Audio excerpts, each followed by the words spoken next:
Hi, bonjour, my name is Tina. I love to yap about books. Thank you for being here. And today we have a lot of fantastic books to talk about.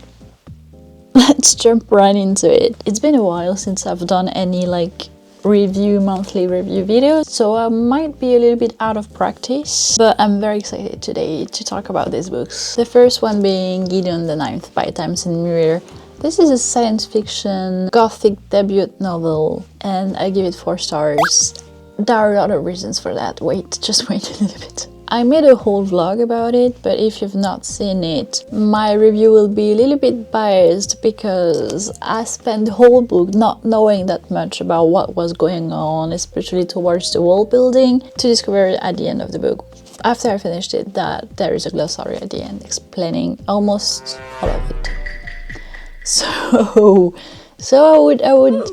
So it was a very confusing beginning about Gideon the Ninth, who was abandoned when she was a baby by her mother on the 9th planet, the 9th house. And this house is specialized in necromancy. There are very gloomy vibes on this planet, very gothic vibes, and there she was raised among skeletons to be a very powerful warrior. But despite that, she kept trying to escape because she was mistreated by the reverend daughter of the House of the Ninth, the heir of the planet. They have a very heinous relationship together. It's not healthy, really.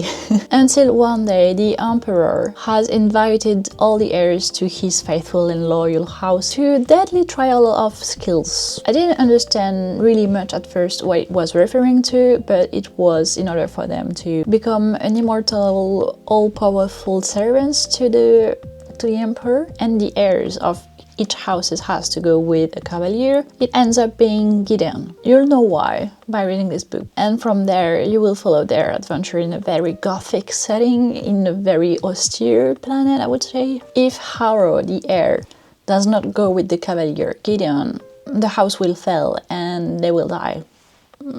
Just that. And so you're introduced at the beginning of this book to a lot of information, but at the same time not that much, if that makes sense, because those information didn't help me to understand what the world building was about, what the stakes were about. You just have to accept at first a little bit to be confused, but then it just kept going on because I didn't just see the glossary, so I was lost according to terms that were used. I was like, what is this referring to? I don't understand what it is. Gideon is such an endearing character. She has a very dark humor, and thus making every of her comments, internal or not, very witty, and I just loved her for that so much. The world building got me. It's, as I've said already, very gothic, and even though I didn't understand everything, I really appreciated it for what it was already. Even though I appreciated the world building, I would say that because you're introduced to so many characters at some point,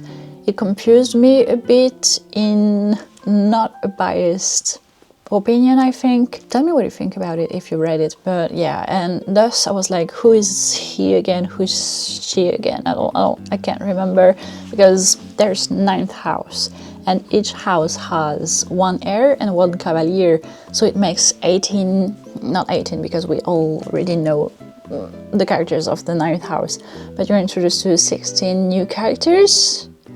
This is a lot. This is a lot. And so I had quite a struggle to engage with, not with every of them because it's not the aim of the book, but to engage in what was happening sometimes to some of them. I won't say too much. I'll just say that this book takes a turn at one moment that is very dark and very gory. I even felt scared sometimes, so it's kind of a horror book too. I wouldn't say it's for everyone, for sure, be aware of that. Look at the trigger warnings if you're sensible, I don't remember which one is accurate. Zut. We are left with a cliffhanger at the end. I really want to read the second book in this series ASAP. Maybe I'll try to keep up with this series this year so I can read the 4th book coming maybe this year. I don't think we have that much information about it.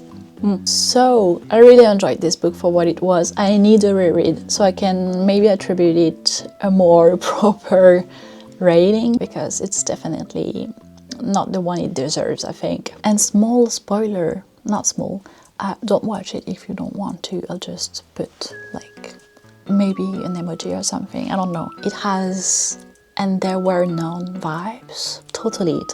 It's so cool. I really loved it.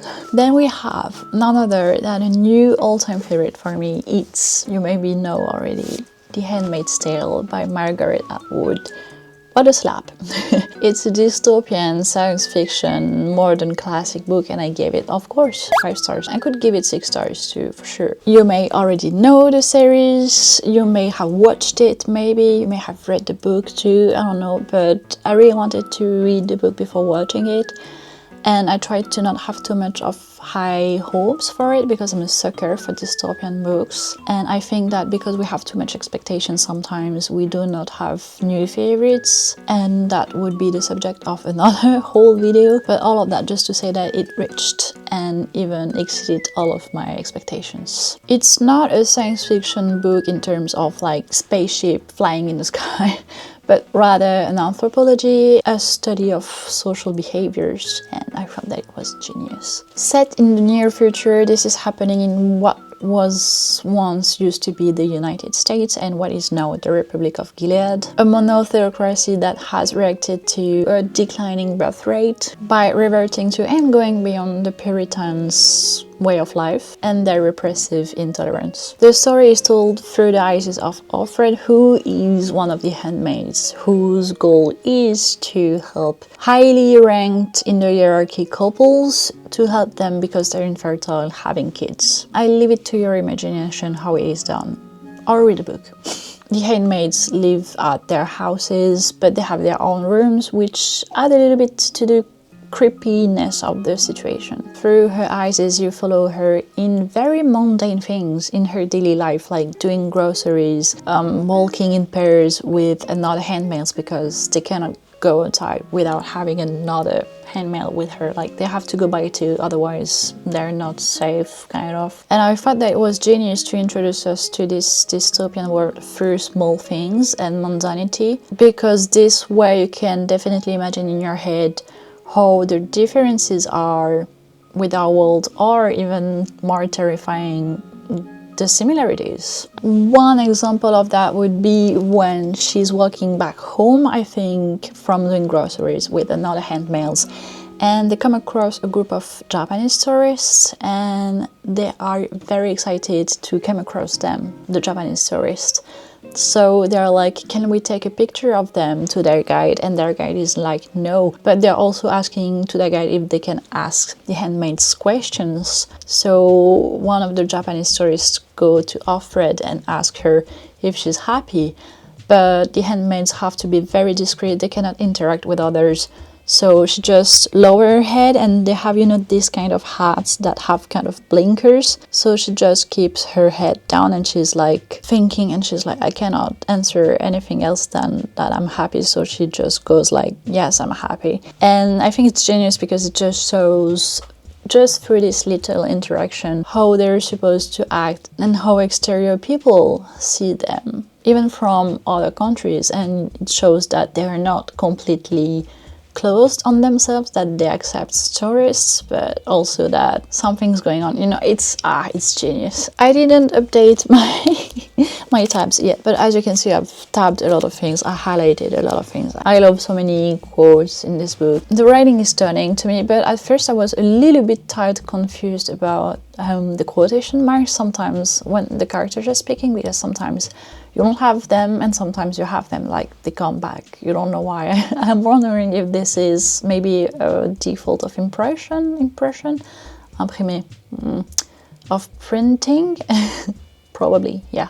So if you're looking for a book featuring resilience, sisterhood, religion also, of course, and just how much you're able to endure and accept just because you're gaslighted into my life could be so much worse than this, so I might just accept this, you know. And also your relation to your body. Wow, yes, wow. Next, I finished Hood Feminism by Mickey Kendall. Non-fiction, essays, even memoir, I would say. You'll understand why later. later.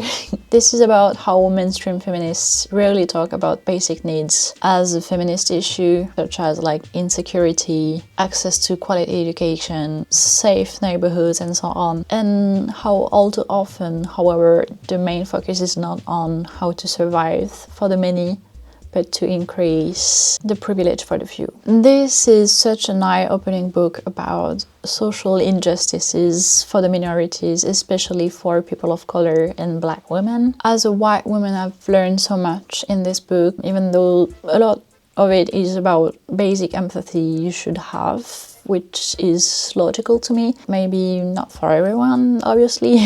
It opened my eyes mainly on the numbers she talked about and how angry I should be. About the first point, about numbers, I have some critique, I would have loved maybe to have more numbers from different countries and different minorities. Sometimes she was just listing the minorities and trans people and like by non-binary and everything. And she was not really adding anything to it, she was just listing.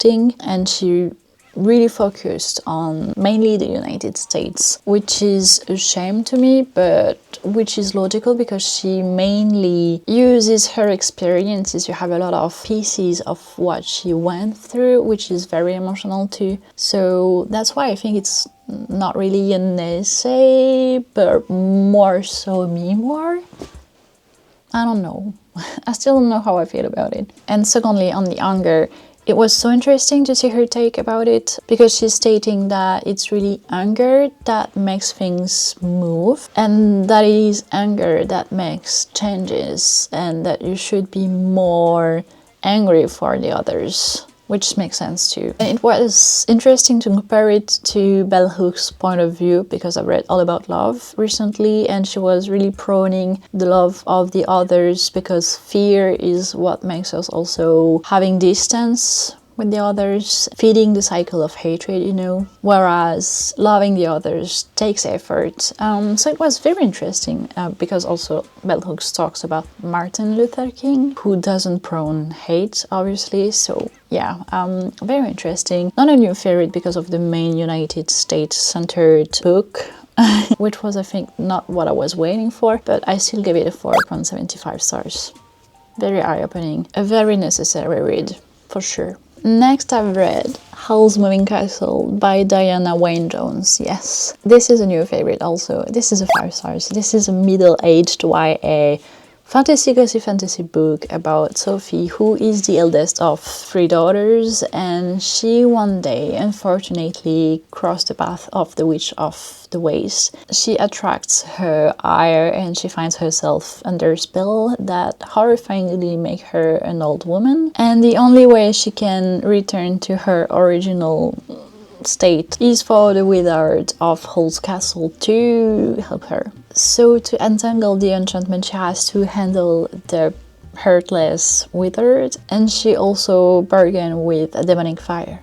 I watched the movie first, and unfortunately I learned way more later that there is a book, that this is based on an original work. So I was very afraid of reading this book and be disappointed, but it was everything I wanted it to be and even more. The movie is super faithful to the book, especially at the beginning, but we also have the sisters of Sophie, which is not the case in the movie, her 2 sisters, so we have a lot more information about her, and also they interact through the whole book. Howl was still as grumpy and dramatic. I loved every second of it. I also loved the romance part with the sisters and their mutual love interests, and how everything was intertwined together. There's less war violence denunciation in this book, which is why maybe it's a middle-aged one, which is not totally a shame, I would say. So it makes it a very cute and cozy fantasy. It's really a book you can take in the blanket and cuddle up with. I'll just add that despite the fact that it's not that much said that the movie is based on this book,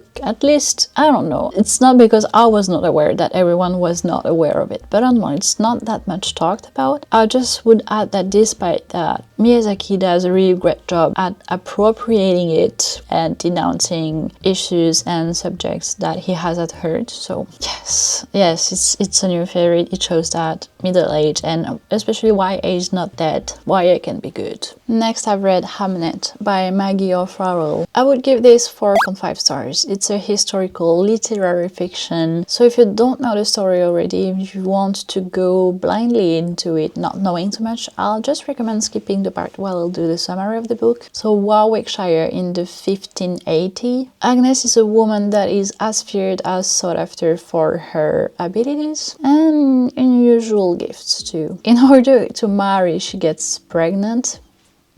That's a choice. And she settles with her husband, said Shakespeare. William Shakespeare, but not really in the book.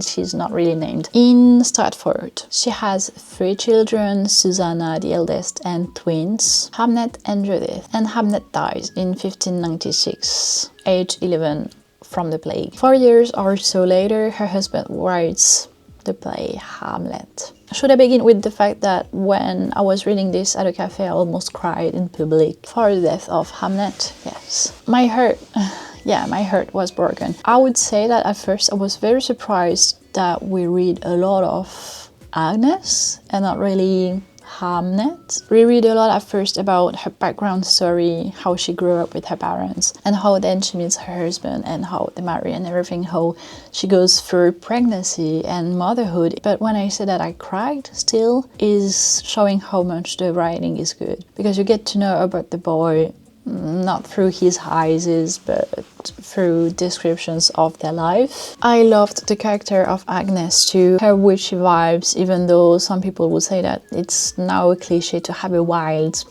witchy vibes woman and that it is stated as a feminist take, but I'm not tired of it, so I don't know what that makes me, but yeah, I just love it. So the craft about motherhood made it very emotional to me, even though I am not really planning on having kids and I don't have any, so that's telling a lot. Or maybe I'm just too emotional. That's an option too.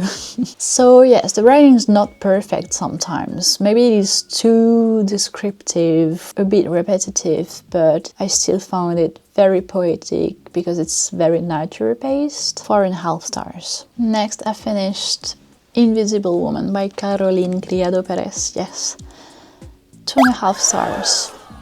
It's a non-fiction essay book about how the data are very important to our modern world, from economic development to medical field, healthcare, education, public spaces also. We truly rely on numbers to allocate resources and make crucial decisions on these fields, but because so many times data fails to take into account gender, it treats men as the default data, so it's doing women wrong, and it's sometimes even dangerous for our life. I unfortunately have a huge grudge about this book, hence the fact that I gave it 2.5 stars, because the author says from the beginning that gender, when she is talking about gender, she is mainly referring to men and women, which is a little bit comical because she tends to treat gender as overlooking women and women's need, and by doing that she is overlooking trans and non-binaries'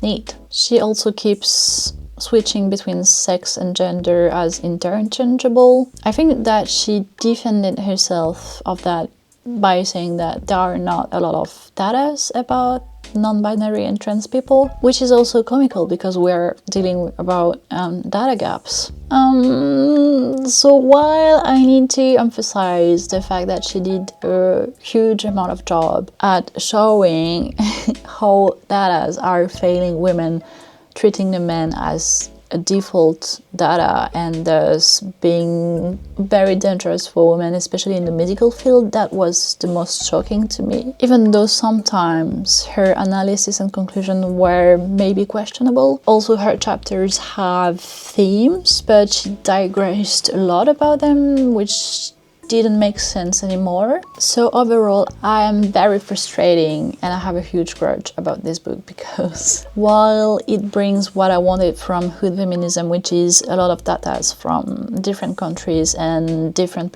perspectives, yes, it omitted trans and non-binary people, which is the the contrary of what she was supposed to do. So because the author is a TERF, which means a person that is hostile to trans and non-binary people, I'm giving this book a 2.5 stars. Then I've read Sorrowland by Rivers Solomon, which is a 4.5 stars book. It's a horror science fiction fantasy book, which has a little bit of romance, and I've added this one during the month because I forgot that on the 21st of March there is the trans representative, like trans rights day, so I just had to. Also, this one is not a science fiction book related to like spaceship and everything, as I've said, but rather on social studies, human behaviors. And this is about Vern, our main character, who is a 15-year-old traumatized black albino girl, 7 months pregnant, fleeing the Caneland community, which is a cult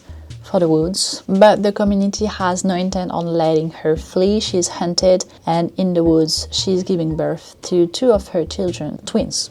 It's twins, Feral and Howling. This book tackles, oh, there's a lot of sun today. This book tackles a lot of serious issues and subjects such as race, misogyny, gender, cults, religion, motherhood, mental health, abuse, conspiracy. Maybe it's too much, I don't know. I'm so glad that I discovered this author a little bit by hazard, because I asked advices to my bookseller, my favorite bookseller. I was super gripped to the story because it superposed very reflexive moments in internal questions with action, even though I would say that at the end it's a little bit long-paced. I don't know. The only critique I would have is that maybe her children sometimes speaks in a very formal way, kind of grown-up way, even though they grew up only mainly with her in the woods. She was teaching them. So if you want a hunt with being raised in the wood, learning about yourself, featuring very serious issues, especially gender, I would say, but also especially religious cult, this really might be for you. And that were the books I've read in March. I'm not as ambitious this month because I'm doing an internship at a manga specialized bookstore, and it's been a week already. I can already say that it's going very well. I'm super excited. So I'll just show you the books I'm planning on reading this month, kind of quickly. First, I'll be reading The Last Devil to Die by Richard Osman, which is the 4th book in the First Murder Club series. I already started it, I don't know if you can tell. This is a thriller series following a group of seniors living at Copper's Chase in kind of like a very luxury residence, I would say. They gather on Thursdays at first to resolve unresolved murders case. I'm just gonna say that for this book I'm very excited to be reunited with the gang again, and I can say, I hope I'm not jinxing myself with saying it, but by saying it, but I feel like it's gonna be like the 2nd book in this series that I loved. It was one of my favorite. I gave it 5 stars. I was very disappointed with the 3rd book, and it has a lot of the same vibes of the 2nd book, so I have high hopes for this one. Then for Poetry Month, I have finally a book that I intended to read for so long, Devotions by Mary Oliver, from which I've heard only good things, and to prioritize it, I just bought it. I was like, you have no options now than to read it. I'm very excited, and I have a lot of high hopes for this one because I've heard that even for people that are not really into poetry, they loved it, and that's my case. I'm not very bestie with poetry. I'm a bit traumatized by an exam I had on poetry for my high school diploma, I don't know. So I hope this one will reconcile me with poetry. We'll see. I have no doubts. I have a little bit of doubts, but I have very high expectations from this one. Next, I have none other than The Ballad of Songbirds and Snakes by Susan Collins. I've read The Hunger Games last year, loved it, bought this book around Christmas in December so I can start and keep up with the universe, especially because the movie of Sunrise of the Reaping is coming out at the end of the year. I've heard only good things about this one, so this month I'm prioritizing this one so I can read Sunrise on the Reaping ASAP. Maybe just a little bit before movie is coming out so I can have the book fresh in my mind so I can compare. I don't know, we'll see, but I'm very excited about this one, and this is a very gorgeous edition in French. had to buy it. Next, I have The Beautiful Ones by Silvia Moreno Garcia. I've read Mexican Gothic that I really enjoyed, and A Clockwork Reader said that this book is fantastic.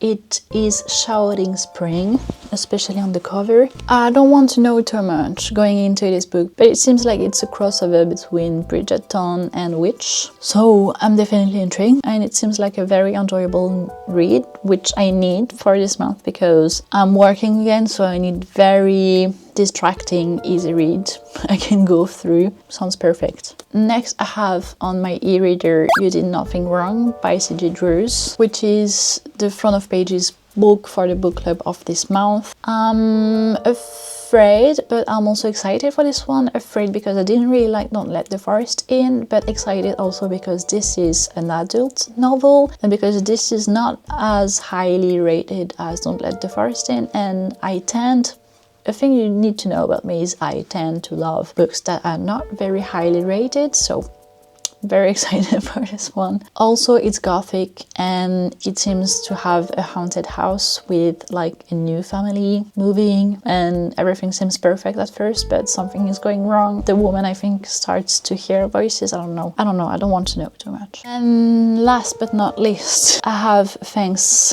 to my internship, I can borrow every manga I want from the shop. So I have a lot of mangas that I borrowed only for this weekend. This is only a part of the mangas I've read this week, and I'm planning on borrowing more, you know. And I also have the mangas I've bought for myself. They are there. I have Dawn of the Dawn, A Sign of Perfection, the new one. I'm so excited. I have a lot of things to read. That's why I also have only 5 novels to read this month, because I have a lot of mangas I want to keep up with, mangas I want to borrow that I would not have bought by myself, but that I can read because I'm not paying for them, so I can diversify a little bit more my readings and I can risk getting into other series. So yeah, I'm just gonna do that. So yeah, this is the very exciting plans for this month. I hope it's gonna go well. I'm also very happy with the fact that my plans from the beginning of the month of March worked. I hope it's gonna be the case for this month too. I'm not gonna take too much of your time. As always, thank you for clicking, for watching till the end, for being here. I really hope you enjoyed this video and thus to see you on the next one. I'm being blinded by the sun, so I'll just say that most importantly, thank you for being nice. That's the thing I appreciate the most around here. And with that, I have to say bye.